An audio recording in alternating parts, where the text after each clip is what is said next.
My name is Matt Lotzenizer. I'm the Executive Director here at the Historical Museum at Fort Missoula. Everybody thinks of the events we have, our logging sports events we have at Forestry Day, but there's a lot of other things that are special and unique to this date for us as well too. For starters, we get our sawmill up and running. We have a 1916 Case steam tractor, and the steam tractor powers our sawmill, which, believe it or not, when it's up and running, is Missoula County's second largest sawmill. Just behind me here is our Grant Creek Schoolhouse, and it was actually originally in the Missoula neighborhood of Grant Creek. It was built by the Rankin family, and John Rankin was the patriarch of that family. And his daughter might ring a bell, a woman by the name of Jeanette Rankin. And Jeanette was the first woman elected to Congress from here in the state of Montana. I tell you, we do a lot of fun things here on the site today. Again, not just our logging sports events, but that's the big draw for folks. But we also, it's the first day of the year where we have all of our buildings opened. Here at the Historical Museum, we have 19 historic structures, many of those that folks can go in and out of.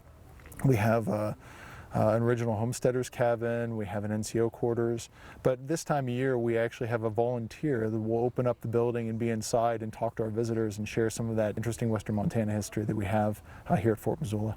It's kind of hard to pick a favorite. It's kind of like picking your favorite child. That's a hard one to do too. But you know, there are a number that I really like here. I think the buildings tell different stories. We have several themes that we talk about at the Historical Museum, one being the forest products industry, which is a big kind of key for today's event. We also talk about early Montana, we talk about fort history, and then one of the areas that I find really fascinating is the story of the 2,200 men who were held here during World War II as part of our alien detention center camp. They were both Italians and Japanese. They were resident aliens here in this country when the war broke out, and they were scooped up and basically imprisoned for the course of several years. It's interesting to be able to use these buildings as kind of the tools to talk about these stories and to share those stories with the public. At the Historical Museum, we're super excited about the opening of the Fort Missoula Regional Park. We feel like it's going to be a huge benefit to the Missoula community. It's going to bring more folks here. It's going to increase tourism. And the honest truth is that when there's big tournaments over there, folks are going to find their way over to the Historical Museum, and that helps us to meet our mission of sharing Missoula County's history with those folks. So we see a lot more visitors coming our way. We anticipate that with the new park going in, so I think it should be a great asset to the community and also a great boost for tourism here in Missoula. Fort Missoula is an interesting place in the sense that it was never a traditional fort. There were never walls built here at Fort Missoula. It was built with the idea of creating an open view shed, and you can see why the Army chose this spot because you can essentially see the major mountain ranges all around Missoula.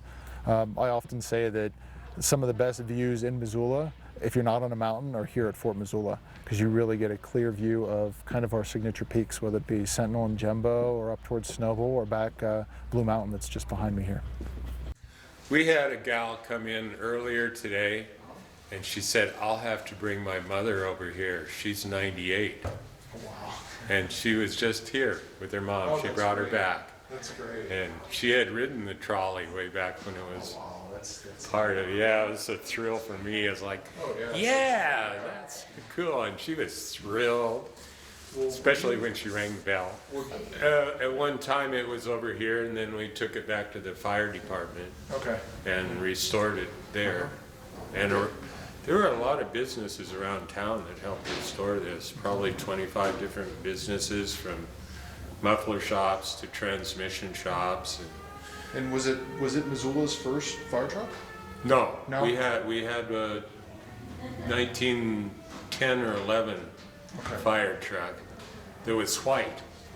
It was pretty crazy. The engine sat behind the driver. Huh. It was like a carriage box where the driver sat in that one. And I don't think it ran very good. We obviously didn't use it very long. Yeah. By 1919 they replaced it with this. And this was online at the fire department as a piece of apparatus up until 1969. Huh. I mean, they'd only use it on big fires when they needed just one more engine to pump one more hose line. Yeah. But it fought the Florence Hotel fire. Interesting. And a lot of the big fires here. It's actually a technological achievement for the time period.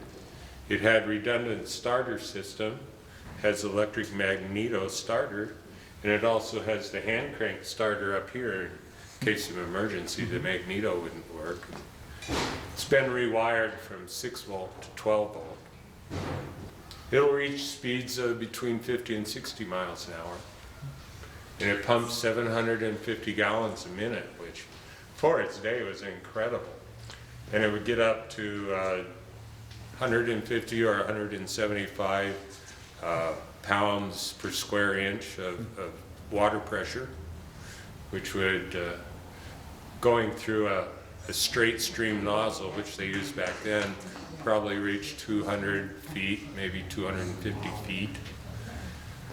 Was this the type of, were the hoses the type that would be used with a hydrant, or were they the type that could be used with any sort of water source? Either way. It took no advantage of the pressure in the hydrant system, however, being that you could take the black hoses, these are the suction hoses they're called, and you'd hook them to the intake valve right here. These two would extend out to the side and go into a creek or a lake or a river or a swimming pool. Wherever. They could find one back then in those days. Yeah, and it would suck 750 gallons a minute, which the pumpers today, that's about what they do. Well, what was the typical crew that would ride on a fire engine like this? Well, you'd have the fire chief and the driver up front. And then on the tailboard, you'd have a couple, 3 more people riding on the tailboard, actually riding on the tailboard. They would pull hose, fight the fire. It used to be a chemical truck too. Had a 45-gallon chemical tank of soda and acid that you'd use to fight electrical fires, type A fires, like all the old Model Ts that would catch on fire. You know, back then electricity wasn't as reliable as it is today. So there were a lot of electrical fires back then, and of course no fire alarms either. So fires were more frequent and more deadly because you didn't have the warnings that you have today, and the fire codes too. And most of the advances in electrical wiring for houses are due to fire codes. So. Did this one have was there a siren, or did they just ring the bell as they went? So No, it had a siren. This is an electric siren, and I love the sound of it. It makes that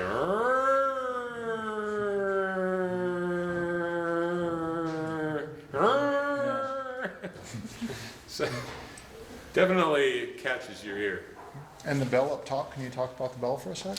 Do you know anything? Bell is what my friend decided to add to it. It didn't originally have a bell.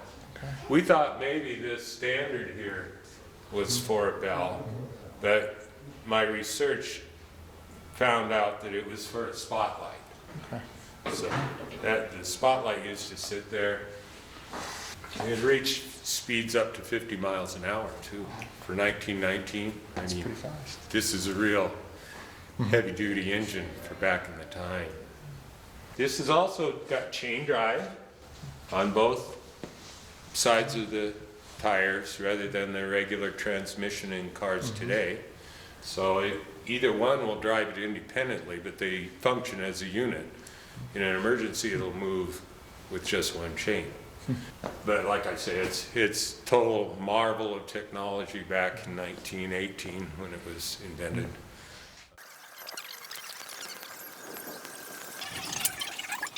Open that little door on the end, and that's your fire is in there. Whoa. And so you start your fire there, and then, okay, so we got a good hot fire burning in there, right? So if you want low heat, you're gonna just put your pan way over here away from it. If you want a little bit hotter, you put it right above the fire. If you want really hot, Take that take off. it off, put it right there. Now you're And this is hot. for like baking. This Yeah, is that's almost your like an baking. oven, huh? That's an oven. That's You got it. There's a little. And you got your pan here. And then again, if you want low heat, you just leave it like that. If you want high heat, you close it up. Whoops. Close it all the way. And then, awesome. okay, how about this? What's that? Cheese grating. No, I don't know. Good guess. What is it? You put 4 slices of bread Oh, it's like over here. Oh, it's a toaster. toast them, and you toast that way. And then you gotta have the coffee pot up That's there right, too. yeah. Everybody needs a coffee pot. And then they go out chimney. I wonder if you could still find stoves like this. You still can. I think they're still making them for if you're off the grid. So Cool. Yep. Should find a little smaller version. And Yeah, put one in that's- my camper. There you go. There you go. Okay, so this is your fire finder here. So we're gonna make you the lookout, okay?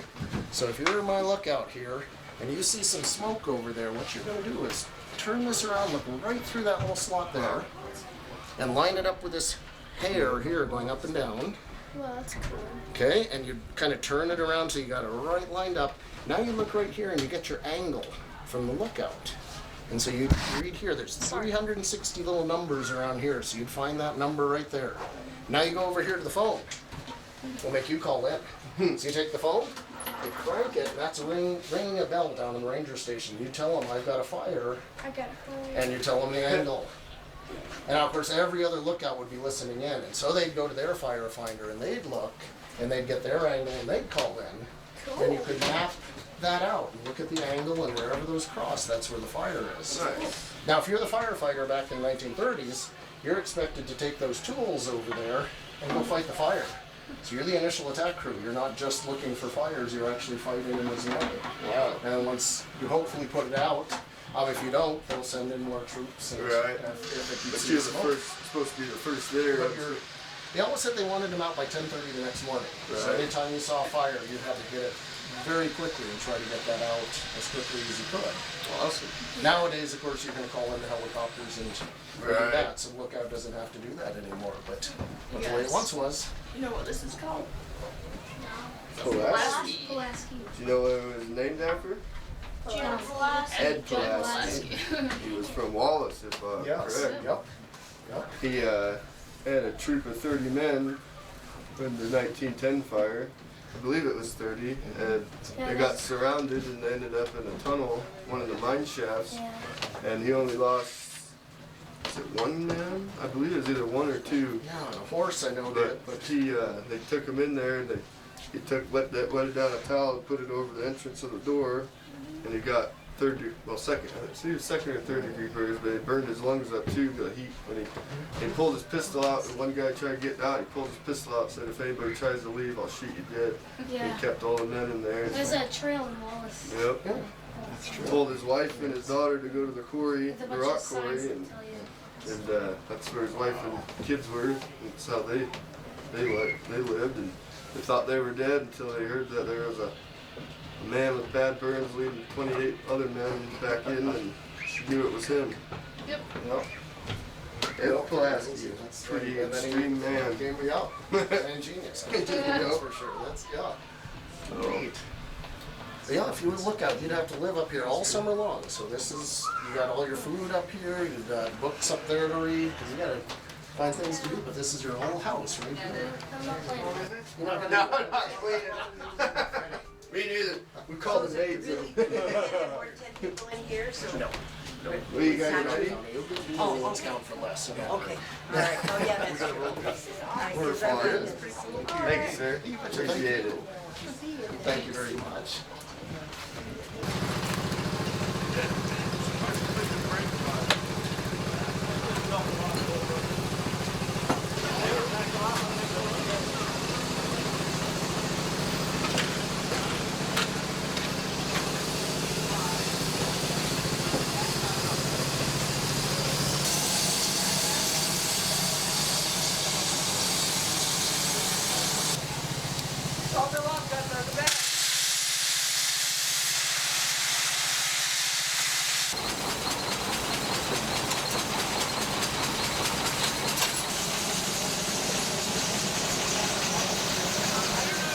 Thank you for coming out and covering the event today and helping us spread the word about the great stuff going on here at Fort Missoula.